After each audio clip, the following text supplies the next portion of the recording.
Okay, let's begin with number 1. So here's our function. It's asking, does Rolle's theorem apply for the function on the interval from 0 to 6? If yes, find the value of c defined by Rolle's theorem.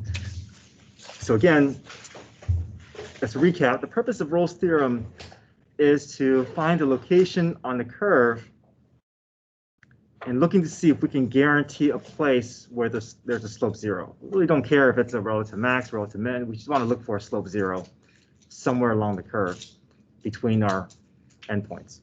So we always want to make sure that our conditions are good to go before we apply Rolle's theorem. First, ensure that the function is continuous on the closed interval. We really only have to worry about basically if we see vertical asymptotes. If you see vertical asymptotes, make sure that it does not conflict with the interval. So if the asymptote is outside the interval, then we're safe. But if it's inside the interval, then we stop. Okay. Differentiable means the smooth curve on the open interval here. So typically, right now for the quiz, if you can make it past the continuity condition, this will go hand in hand. Okay. Right now, we're not getting any problems here that has sharp turns. We'll look at some specifically later. And finally, we always want to look for our endpoints, right? Our order pairs, our y values at the endpoints. Same thing with mean value theorem. It's just that with Rolle's theorem, the y values at the endpoints have to agree. They have to be in agreement. That's the only way we can guarantee that we can draw a horizontal line between them, which is a slope 0. Find the derivative, and then we set it equal to the slope that is occurring between those endpoints, which is now guaranteed to be 0. Okay, so we have x squared minus 6x over x plus 2. There's a red flag here, which is that denominator. That denominator variable is indicating that there is a vertical asymptote.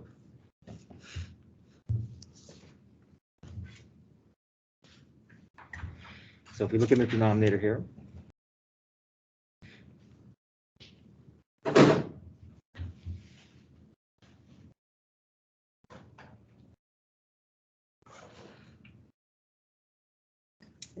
I solve for x, I get x equals -2. So that tells us that there's a vertical asymptote at x equals -2. There's a break in the graph. This is the only break in the graph. Is this going to impact my interval? We're safe, right? We are safe. The asymptote is safely outside the interval. We can continue and say that our function is continuous on the closed interval. And then the differentiable statement will follow right along next to it.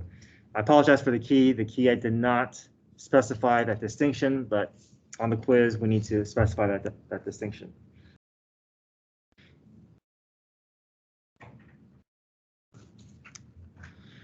Continuity is with brackets. Differentiable is with parentheses.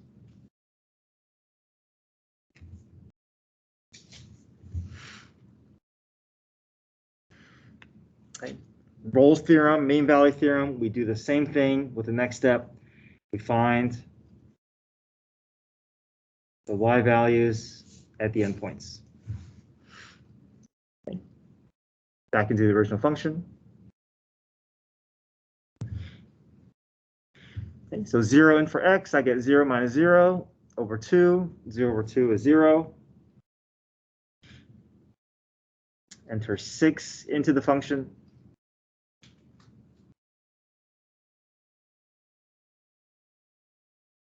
And what do we get here? Also 0. Now, do these have to be 0 for Rolle's theorem to apply? Just as long as they're what? Matching. Yeah, and they are matching. Technically, we are finding the slope between the endpoints, and because these are matching, we're always going to get a 0 in the numerator. Okay, but just want to connect this with mean value theorem, that we are essentially doing the same thing as mean value theorem. It's just that we need this specific restriction required for Rolle's theorem. Okay, so now that we've guaranteed that there's a slope 0 between these two endpoints because they have the same y value, we can move on to the derivative, okay? Because ultimately, we want to use the derivative to help us find a location on the graph where there's a slope 0. Okay, so to find the derivative, what's involved here? Quotient rule, right? We got to apply quotient rule here.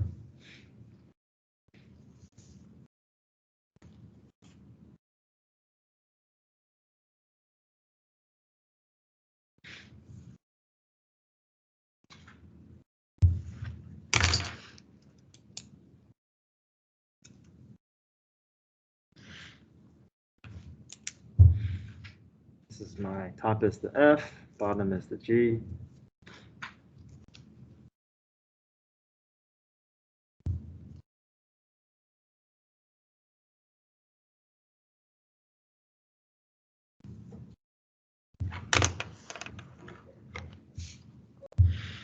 Okay, F prime.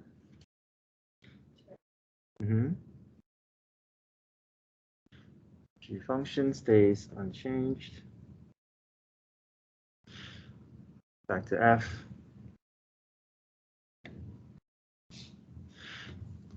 G prime. X plus 2 becomes 1. 1, right? Okay. All over denominator squared.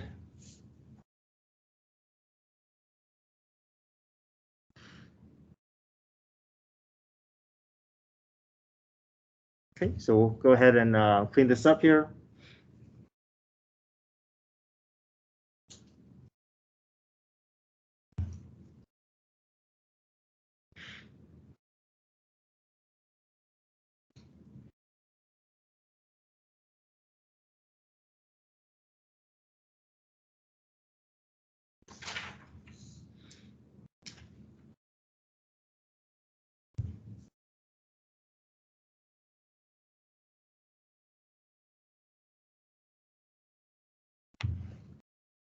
Combine like terms, x squared.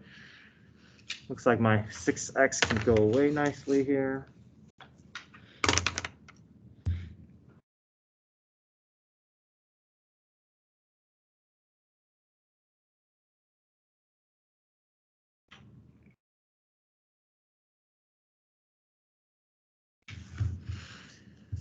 Okay. Good so far? Now we want to guarantee a slope 0. We can guarantee that slope 0 because the endpoints gives us slope 0. So we're going to insert 0 into the slope slot of our derivative, which is going to replace the f prime.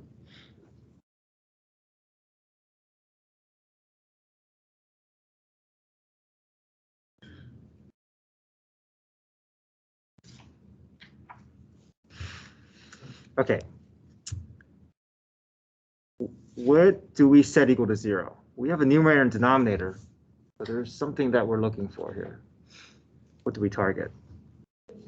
Just the numerator, okay, just the numerator. And the reason why is because we're trying to guarantee a slope 0. If this was absolute value theorem, we may consider the denominator, okay? If this was, extreme value theorem, we may consider the denominator. If it's the first derivative test, we also consider the denominator, because first derivative test, we're trying to figure out intervals of increase, decrease, and we want to be able to help separate those intervals. But Rolle's theorem is specifically looking for slope 0, and the denominator is never going to give us slope 0. Okay, it'll give us slope undefined, it'll give us vertical asymptote, but it'll never give us slope 0. Slope 0 is only going to come from the numerator of the derivative.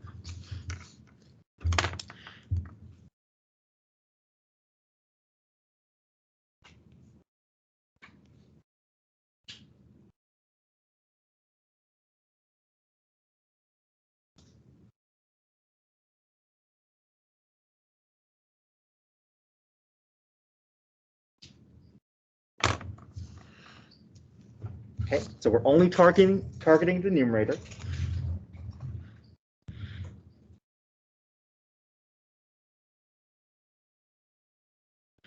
Factor multiplies to be -12, adds up to be 4.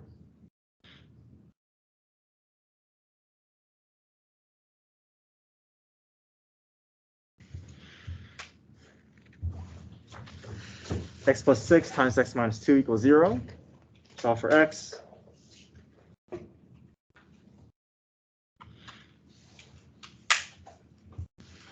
Okay, our c values are -6 and 2. So we have two locations where there's a slope 0, but do we keep both of these locations? No, Only the one inside the interval. Okay, so that means that it's got to be between. If it lands at the endpoint, we don't include it either. Only if it lands between 0 and 6. Obviously, -6 is completely outside the range. That's easy to spot. Okay, but we're also guaranteed at least one. Okay.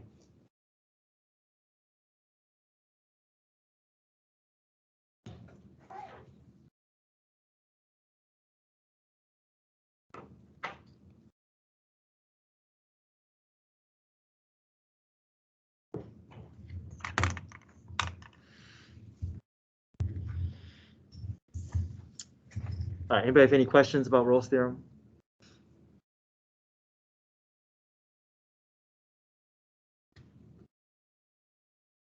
Okay, let's look at number 2.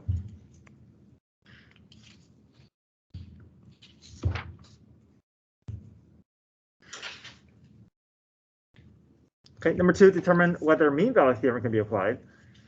So mean value theorem is going to feel a lot like Rolle's theorem. The only difference is that when we find the endpoints, we really don't care if they're the same y value. We'll take whatever it gives us. Okay, and then we're going to just find the slope. And then once we find the slope that is sitting between the endpoints, then we set the derivative equal to that slope that we're trying to guarantee.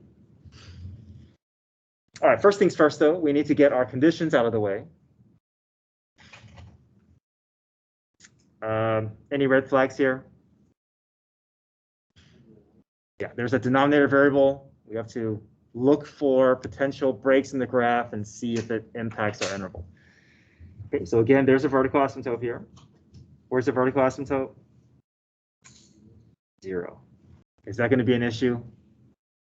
Nope, we're okay. All right. That break on the in the graph is sitting nicely outside the interval. It's not going to interrupt our interval. Our interval is still going to be safe, right? Okay. Okay, so that's all we need to check. Right now, continuity and differentiability will go hand in hand. So again, apologize for the key. The key should have distinction with brackets and parentheses.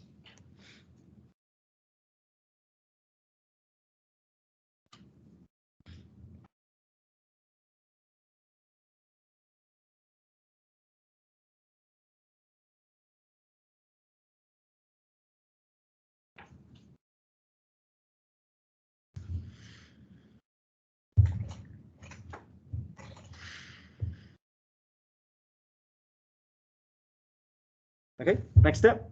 Just like with Rolle's theorem, we want to gather locations at the endpoints, right? Order pairs at the endpoints.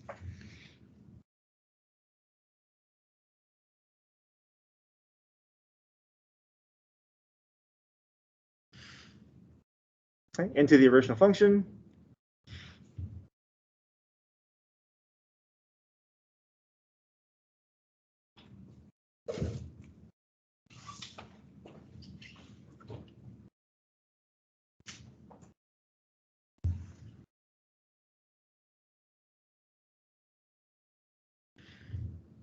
F of 2.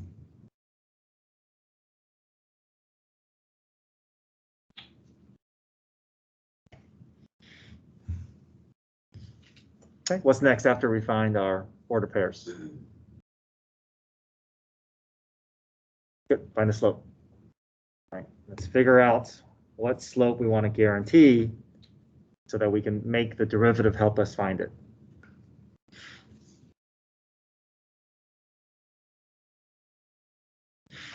Change in y over the change in x.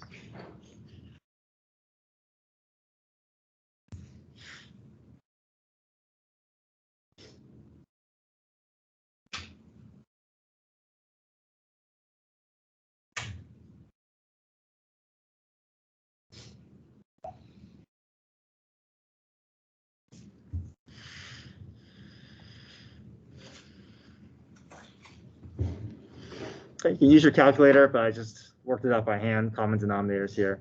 3 halves minus 6 halves. 4 halves minus 1 half. Negative 3 over 2 or 3 over 2. All right, numerator denominators are exactly the same numeric value. There's just that sign change there, so negative 1.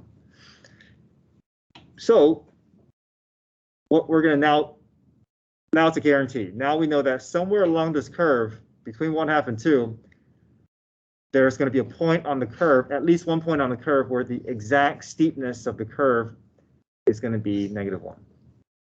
Okay. So now we're going to look for it. All right. We've gathered all the information that we can from the function. Now we can move on to the what? Find the derivative. And again, derivative requires quotient rule. All right, okay.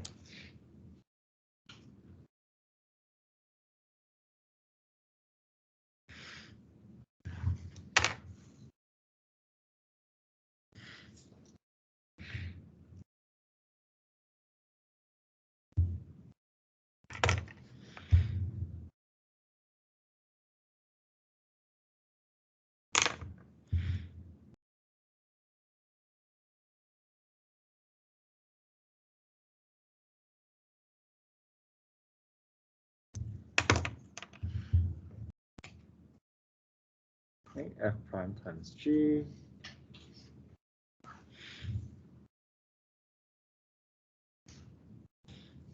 F times g prime all over g squared.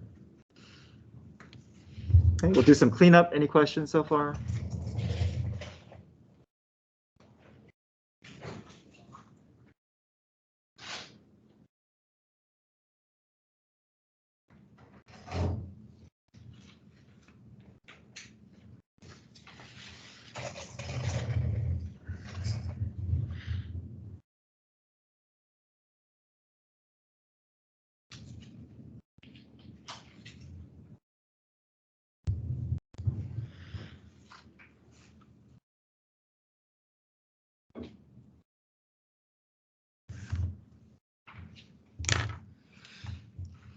Okay, so there's my slope formula. We want to figure out where on this graph is there a slope of negative 1. So we have this guaranteed slope that we're looking for. Now we're going to insert that slope value into where it belongs for that f prime slot.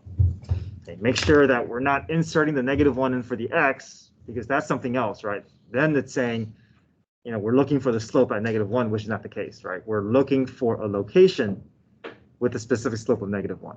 Right?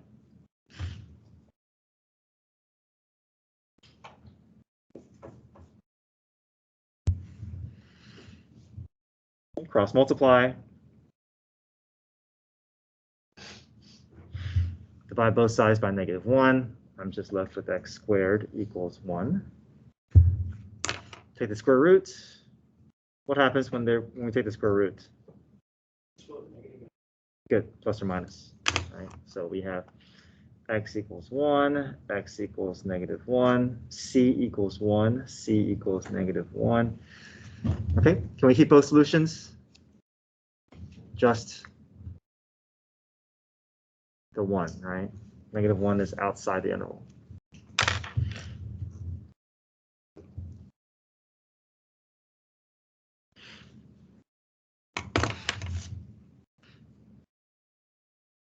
Okay, any questions? Rolle's theorem, mean value theorem?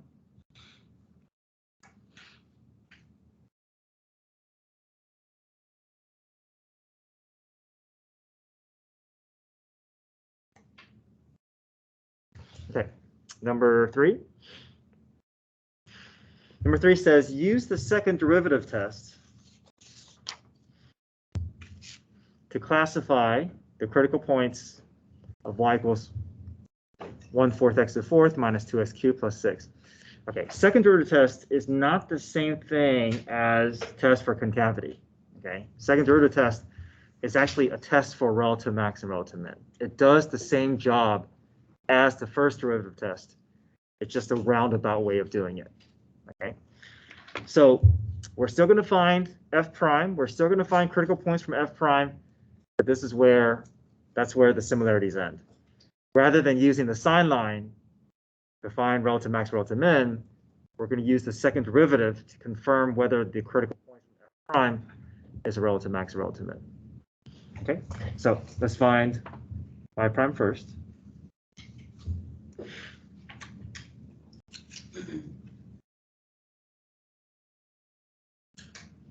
Bring down the 4, subtract 1 from the exponent. We're just going through power rule here.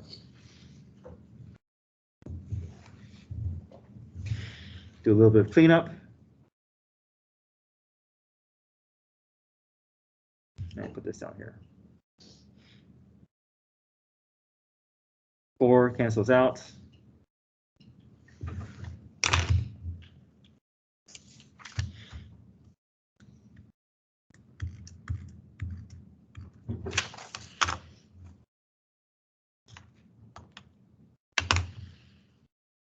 Okay, we set equal to 0 because we are looking for critical points from y prime. Factor GCF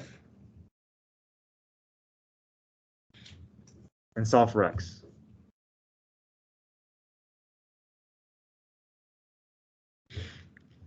Okay, put a box next to this because, or enclose with a box, because you know that these are the critical points that we are concerned about. Okay, we're trying to make a decision about these critical points, whether these are relative max or relative min.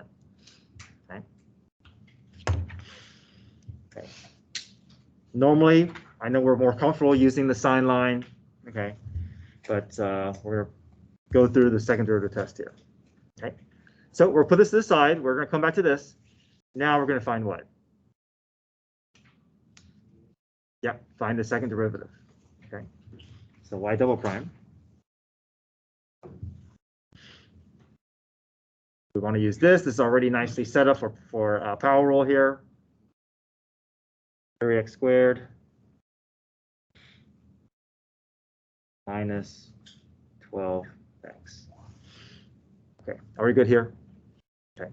Now, this is where I see a lot of students make mistakes. I see students set this equal to 0. Why do we not do that? Right, we are already knowing what to insert in, right? If we set that equal to 0, then we're doing something else. We're doing test for concavity. That's concave up, concave down, second derivative sign line. That's something else, right? That's not the purpose that we're achieving here. Oh, Chef, I have a worksheet here. So we're going to insert these values directly into the second derivative function and see what we get, all right?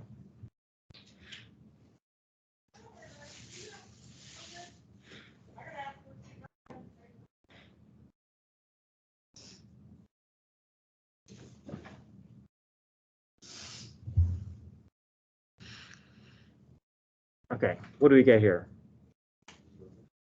Okay, this is neither positive nor negative. We didn't quite go for this in class, but this is basically saying that we really can't make a conclusion, right? It's not concave up nor concave down. Second derivative test breaks down a little bit here. All we can say is inconclusive.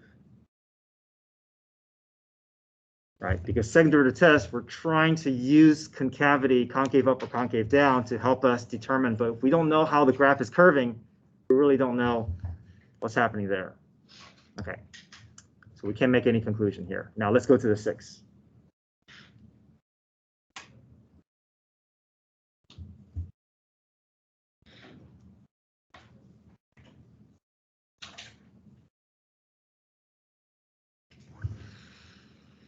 Okay, use your calculator here. This is 36 times 3, 108 minus 72. Okay, is that numeric value significant? We really care, the only thing we care about is that it's what? Positive. Okay, so that's what we really care about. Don't get so caught up with, oh wait, what do I do with that number? If it's 12 or 36 or negative 48. The only thing you care about is the fact that it's positive. So can you verbalize that? What does this mean? If you get a positive second derivative value, that means it's part of a what? Concave up. So if you can verbalize it, if you can verbalize concave up, that's a start, because if you can verbalize it, that means you can visualize it. right? Concave up looks like this. Okay. You've already gathered information from the fact that you're part of a point that has a slope 0. So the only place on the graph that is concave up and slope 0 is if it looks like this. And if it looks like this, we must be looking at a relative minimum.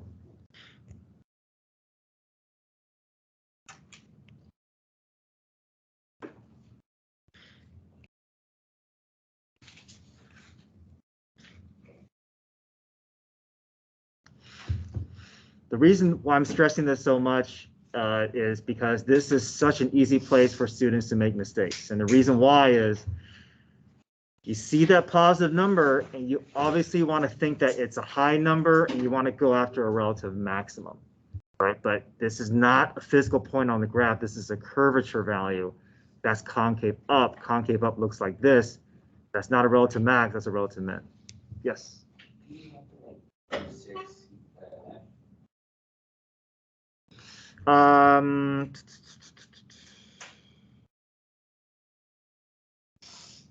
Just to classify the critical points. So in this case, that x value is good enough. Yeah. But if I were to ask you the physical order pair, then you would insert it back into the original function, right? Okay, original function will always give you location.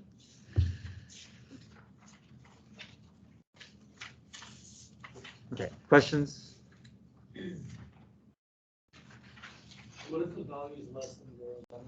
Right. So let's say there was another point. Let's say, for example,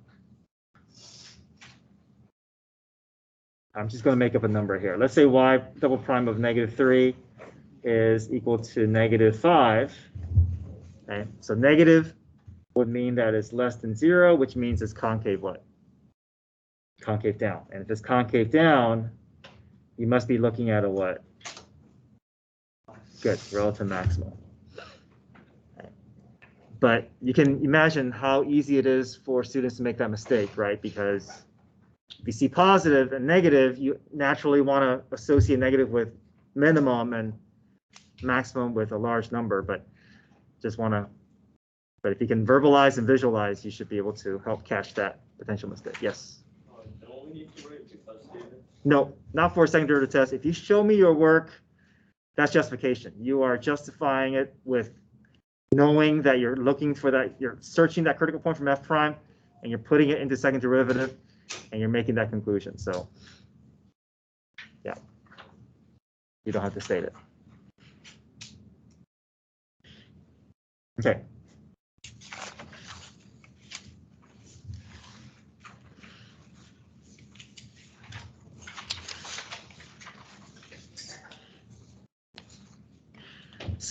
Sketch a labeled graph with the following characteristics.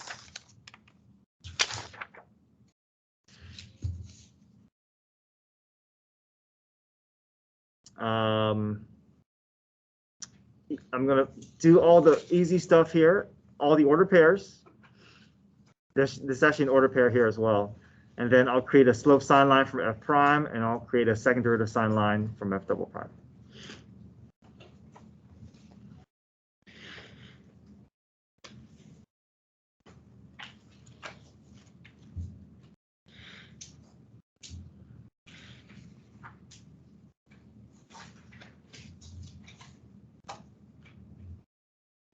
-1, 4.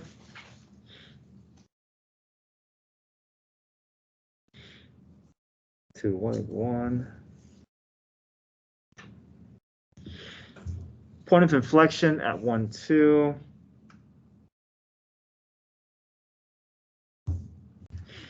Okay, I got my order pairs out of the way. B and C is going to help me create my slope sine line.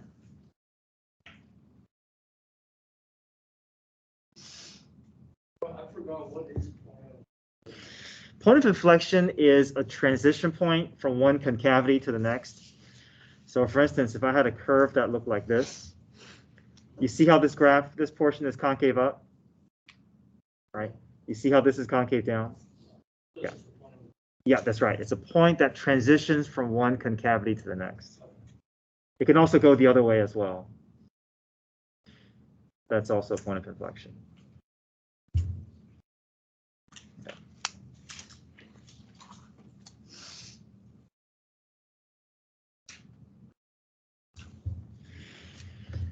Okay, so f prime of x is greater than 0 if x is less than -1 and if x is greater than 2. Can you verbalize this a different way? What is this saying?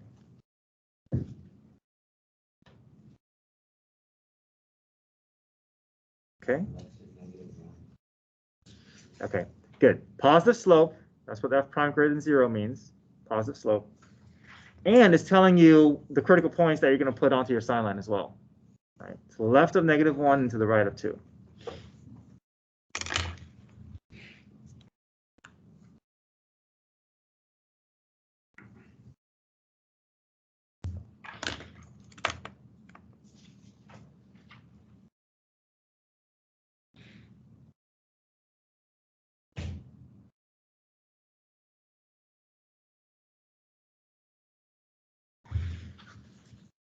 Okay. Negative slope, f prime of x is less than 0. Negative slope between -1 and 2.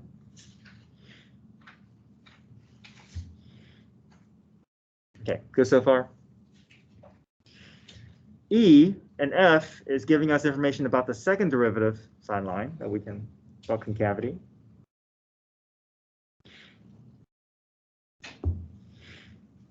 F double prime is less than 0. What does that mean?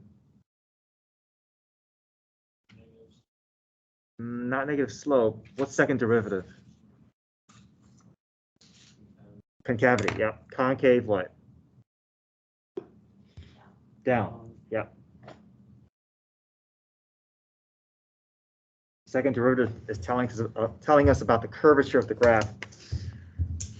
Okay. To the left of 1, and it's also consistent with here, with this one. There's a point of inflection at 1, 2. So concave down. And then here, f double prime is greater than 0. That's concave up.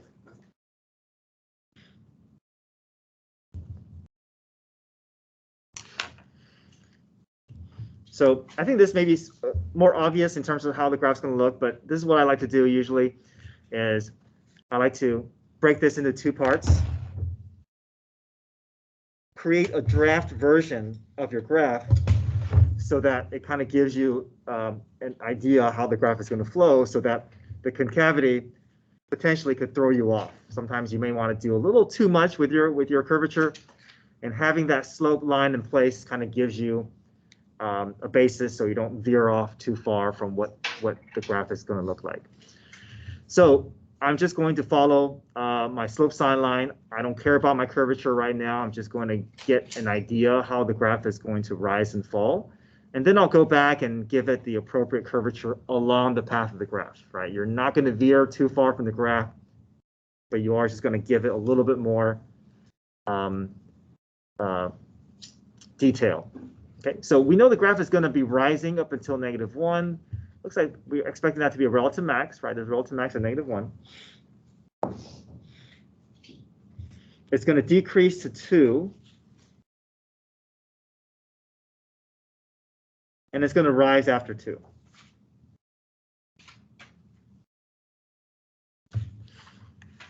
Okay, obviously that's not the finished product, but you know your graph is going to go along that path, okay?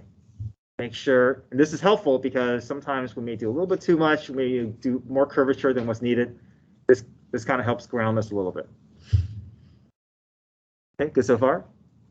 Okay, so up to 1, we want the graph to be concave down.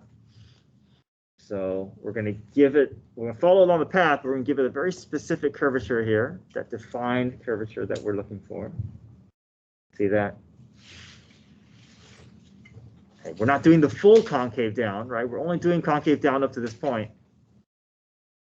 And then switches to a different curvature,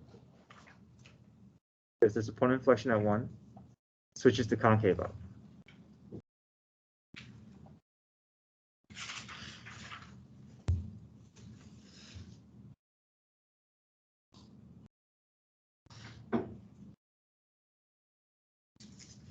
Okay, questions here?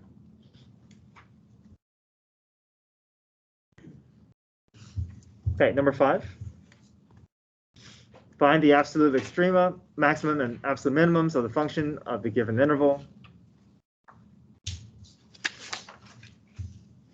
This is extreme value theorem. Extreme value theorem tells us that we can find absolute max and absolute min if we consider critical points and if we consider endpoints. But first, we need to establish continuity. Okay, that's the one condition that it needs. It doesn't need differentiable condition. It only needs continuity condition.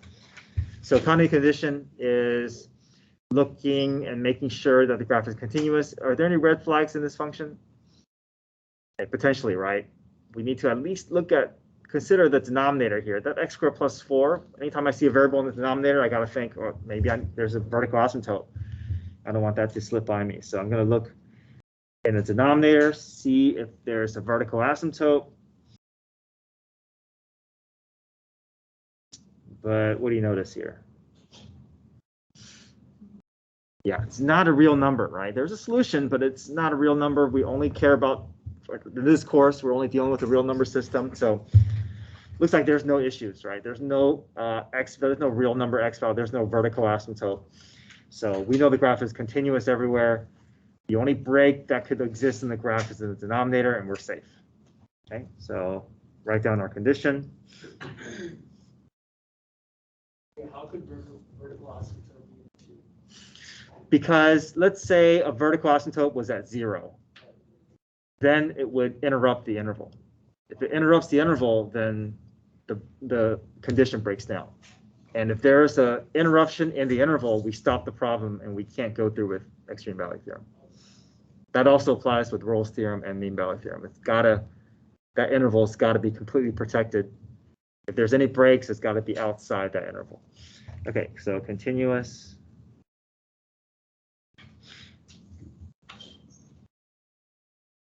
Okay, just continuity. There's no differentiability condition here for EBT. Okay, next up, we know that we're going to be testing endpoints. Endpoints is always going to be a candidate for max and min, absolute max or absolute min on the graph. But we also need to consider critical points that come from the derivative. So we need to find the derivative again, quotient rule.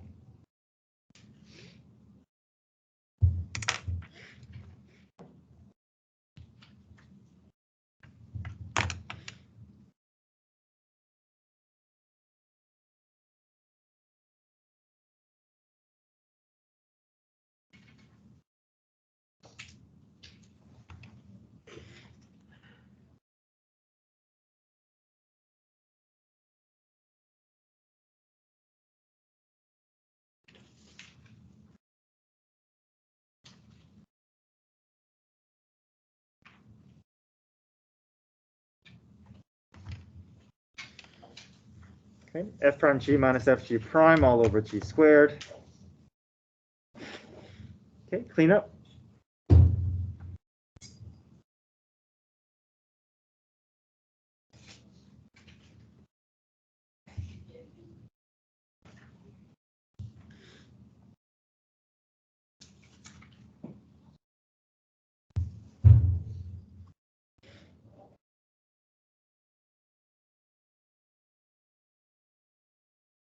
Twos cancel out. I'm just left with 16x.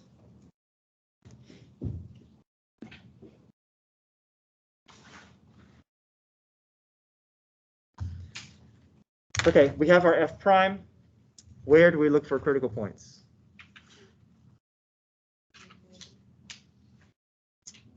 And denominator, numerator and denominator. Okay, I know in this case, the denominator is not going to give us anything. We've already kind of discovered that.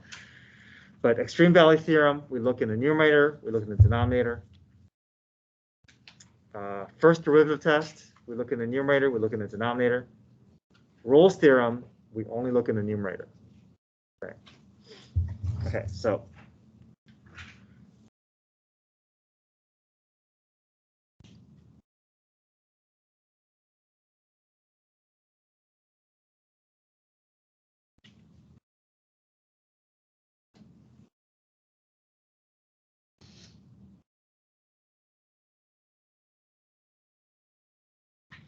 Okay, consider critical points from both numerator and denominator. Okay, numerator first. Denominator. Okay, we already discovered this was not going to give us anything, right? But the numerator, we are going to get 0. Okay. Now, is every critical point that we find, is it guaranteed to be valid? What do we have to consider?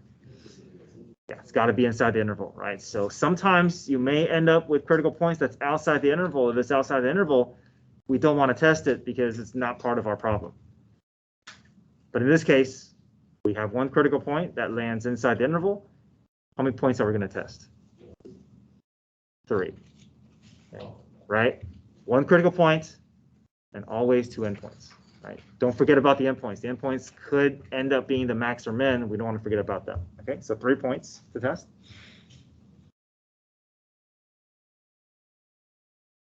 All right, so how do we test these points? Do we insert them into the original function or into the derivative?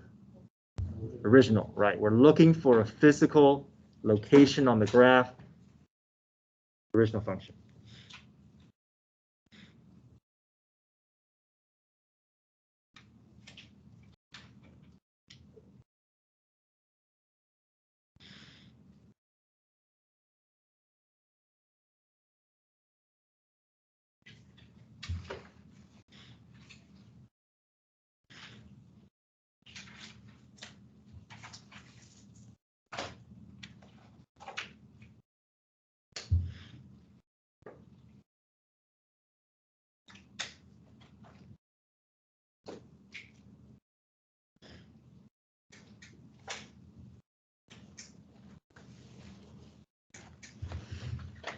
Okay, so with extreme value theorem, the emphasis is at the y value. The x value is not that important. So we want to say the absolute maximum is the highest y value that we see.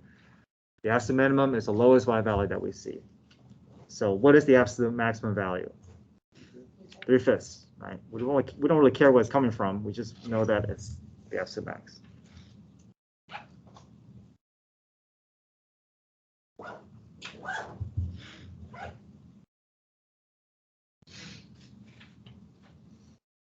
Obviously, lowest y value is -1.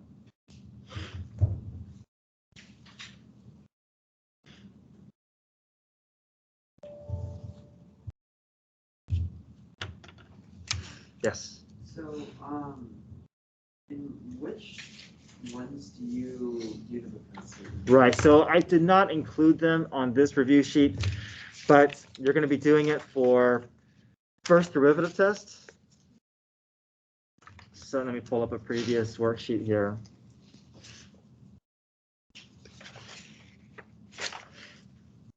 So if a problem says find intervals where the graph is increasing, decreasing, relative max, relative min, justify your answer, that's when you want to be writing your because statements, right? So just to kind of run through the steps here. First derivative test, you're going to find f prime, set f prime equal to 0, solve for x, populate your slope sine line, test points against the derivative function, have your arrow showing, and now you're just going to translate this into sentence form.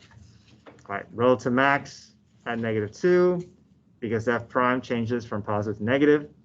Relative minimum at 1 because f prime changed from negative to positive. Increasing in these two intervals separately because f prime is greater than 0. Function is decreasing from -2 to 1 because f prime is less than 0. Okay. I underlined these two because these are the ones that students leave out the most. I think that's because you're asking for a point order pair. Students tend to not include a because statement, but just understand looking for because statements for relative max, relative min. Also because statements is required for concavity test for concavity. So I ask you for concave up, concave down, points of inflection, justify your answer. So you're going to make your way down to the second derivative function, find your critical points, populate your sine line, You're going to choose test points, and this time though, make sure that you're inserting these test points into the second derivative function, and then seeing if it's positive or negative. Write your intervals of concave up, intervals of concave down, and then your justification for points of inflection is just that f double prime changes signs. That's good enough. You don't have to say from positive to negative or from negative to positive. Okay, so these are the 7 things that you need to write because statements for. Okay, see you, Corey. Yes. What do you need to find the points of inflection again? So points of inflection, you're reading it off of the sign line. As long as there's a change in signs, that means there's a point of inflection. That means there's a transition point from one curvature to the next. And then to find the physical point, you have to insert it back into the original function. Right. Once you're ready to identify points of inflection or relative max or relative min, all those x values get inserted into the original function so that we can identify the physical location on the graph.